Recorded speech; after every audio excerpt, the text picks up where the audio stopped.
আমাদের উলঙ্গ করে ছবি ভিডিও এগুলোও করছে। লাস্টে যে গেছে ও মানে ৩ নাম্বার, ও যখন আমার সাথে করতে চাইছে আমি ওকে বাধা দিছি অনেকভাবেই। দেন পরেও আমাকে অনেক মারছে, মারার পরে আমার সাথে জোর করে বিকেল করছিল। আমি ওদের কাছে অনেকভাবে রিকোয়েস্ট করছি, এক পর্যায়ে ওরা আমাকে মারছে পর্যন্ত।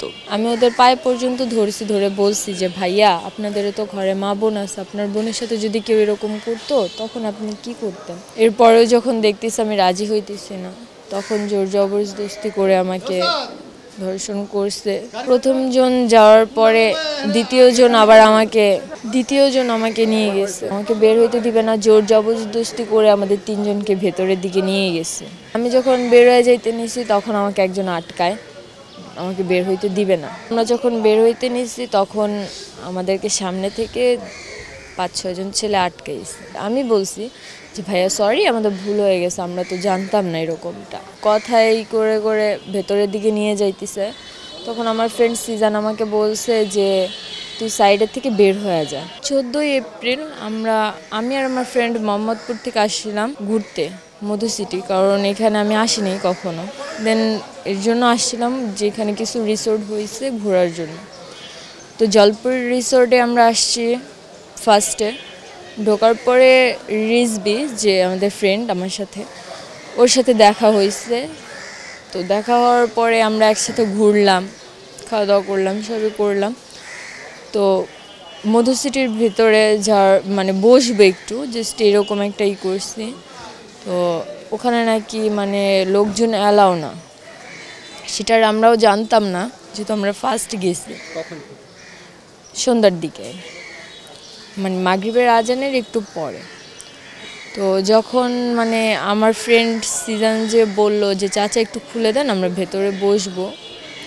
দেন তখন চাচা গেটটা খুলে দিছে, পকেট গেট খুলে দেওয়ার পর আমরা ভেতরে গেছি। গেট থেকে হাইস্ট গেলে 2 মিনিটের রাস্তা। আমরা ওখানে যে বসছি দেয়ালের উপরে, রাস্তা থেকে মানুষজন আমাদেরকে যেন দেখতে পায় যাতে খারাপ না ভাবে, এই হিসেবে আমরা বসছি ওইখানে। তো বসার পরে আমি আর আমার ফ্রেন্ড সিজান আমরা একটু কিছু ছবি তুলছি। তোলার পর আমরা যখন দেখতেছি ছেলেদের সংখ্যা বেড়ে যাচ্ছে, তখন আমি আমার ফ্রেন্ডকে বললাম যে কিন্তু ছেলেদের সংখ্যা অনেক বেড়ে যাইতেছে, আমরা বের হই। যেহেতু আমি ওখানে একটা মেয়ে ছিলাম 2টা ছেলের সাথে। তখন মেবি 7টা এরকম। তো বললো যে ঠিক আছে বের হব। তো রেসবি পরে গেছিলো চায়ের টঙে একটা সিগারেট আনার জন্য।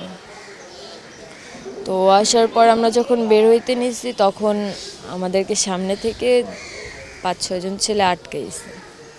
আটকানোর পরে আমাদেরকে জিজ্ঞেস করছে কোথা থেকে আসছি, কেন আসছি।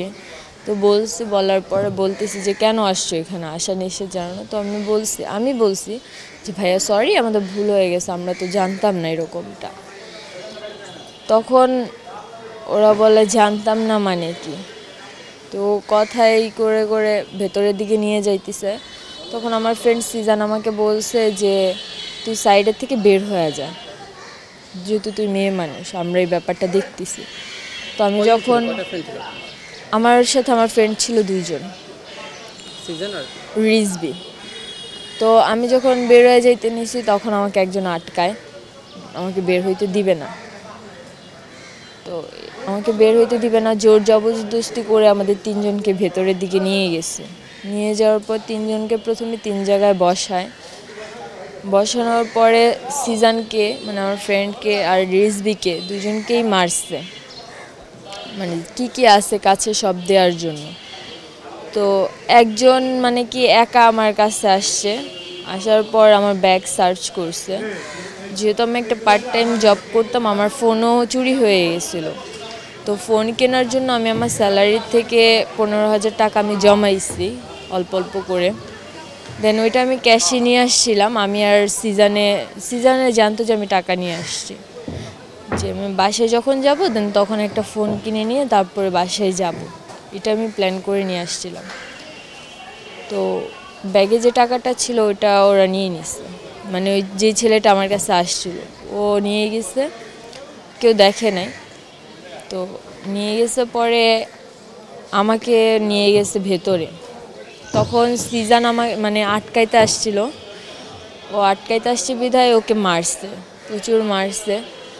ওকে ছুরি দিয়ে ব্লেড দিয়ে এগুলো দিয়ে ভয় দেখাইছে, ওর কাছে যা যা ছিল সব নিয়ে নিছে। তো পরে আমাকে নিয়ে গেছে, নিয়ে যাওয়ার পরে আমি ওদের পায়ে পর্যন্ত ধরছি, ধরে বলছি যে ভাইয়া আপনাদেরও তো ঘরে মা বোন আছে, আপনার বোনের সাথে যদি কেউ এরকম করতো তখন আপনি কি করতেন। ওরা বলতেছে যে কথা কম বলবি, নয়তো ব্লেড দিয়ে এখানে মায়েরা রাইখা যাব। অনেকভাবে অনেক ধরনের ভয় আমাকে দেখাইছে। এরপরেও যখন দেখতেছি আমি রাজি হইতেছি না, তখন জোর জবরদস্তি করে আমাকে ধর্ষণ করছে ফিজিক্যালি। তো প্রথমজন যাওয়ার পরে দ্বিতীয়জন আমাকে নিয়ে গেছে। ওরা প্রথমে আমাকে ভয় দেখাইছে যে আমি যদি ওদের কাছে না যাই তাহলে ওরা আমাকে মেরে ফেলবে। প্রস্তাব দিচ্ছে ওদের সাথে ফিজিক্যাল করা লাগবে, মানে আমি কিছুতেই রাজি হইনি। তো ব্লেড বের করছে, বের করে আমাকে ভয় দেখাইছে, আমার গায়ে মানে আমার মুখের সামনে পর্যন্ত আনছে যে আমাকে পোজ দিবে। দেন তখন আমি অনেকভাবে বাধা দিছি। তারপরে ওরা আমাকে এটাও বলছে যে তুই যদি আমাদের কাছে না আসিস তোর ফ্রেন্ডদেরকে এখানে মাইরা ফালায় রেখা চলে যাব, তোদের তিনজনকে মাইরা এখানে পুঁতে রেখে যাব। দেন তারপরেও আমি রাজি হই নাই। তো পরে আমাকে জোর জবরদস্তি করে ওরা আমার সাথে ফিজিক্যাল করছে। ওখানে ছিল মোট 5 জন, 5 জনের মধ্যে 2জন আমার ফ্রেন্ডদেরকে মানে ছুরি দিয়ে ভয় দেখায় আটকায় রাখছে, আর 3জন হচ্ছে আমার কাছে আসছিল। ঘটনাটাও হচ্ছে ওখানে যে মাসুম নাকি যেন নাম, ও নাকি ওখানে দারোয়ান মধু সিটি গেটের। দেন ওরাই নাকি মানে পরিকল্পনা করে এটা করছে যে কেউই যদি আসে দেন তাদেরকে আটকে এরকম করবে। ওদের মধ্যে একজন হচ্ছে গিয়ে পড়াশোনা কন্টিনিউ চালাইতেছে, দেন রোজার মধ্যে বন্ধ ছিল বিধায় জবে ঢুকছিল। আরেকজন ও হচ্ছে গিয়ে নিউটনে, আরেকজন হচ্ছে গিয়ে এলিফ্যান্ট রোডে জব করে, আর আমি টোকিও স্কোয়ারে 3 তলায় জব করতাম। দেন জি না, পড়াশোনা আপাতত বন্ধ আছে, কারণ 9 পর্যন্ত পড়ছি, করোনার জন্য আমার বন্ধ গেছিল।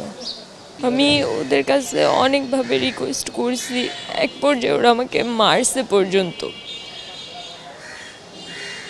আমি যখন লাস্টে যে গেছে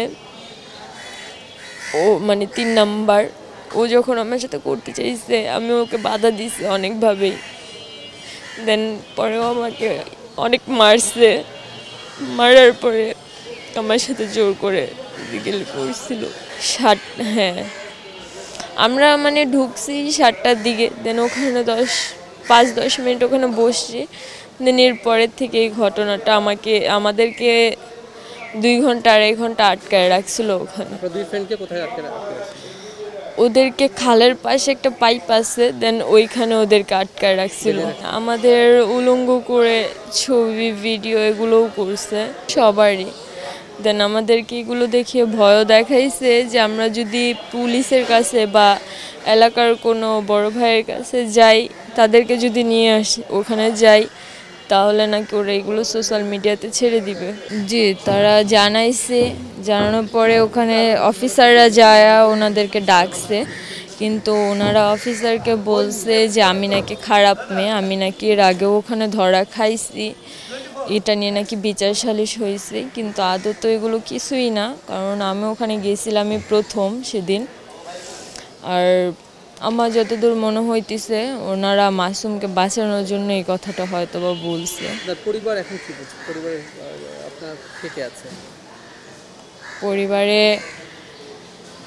আমার বাবা মা ছোট থাকতে আলাদা হয়ে গেছিল, দেন তাদের কাছে আমি থাকি না। আমি আমার ছোট মানে 3 বছর বয়স থেকে আমার ফুপা ফুপির কাছেই বড় হয়েছি, ফুপা ফুপির কাছে। দেন ওনারা আমাকে মেয়ের মতন করেই বড় করছে।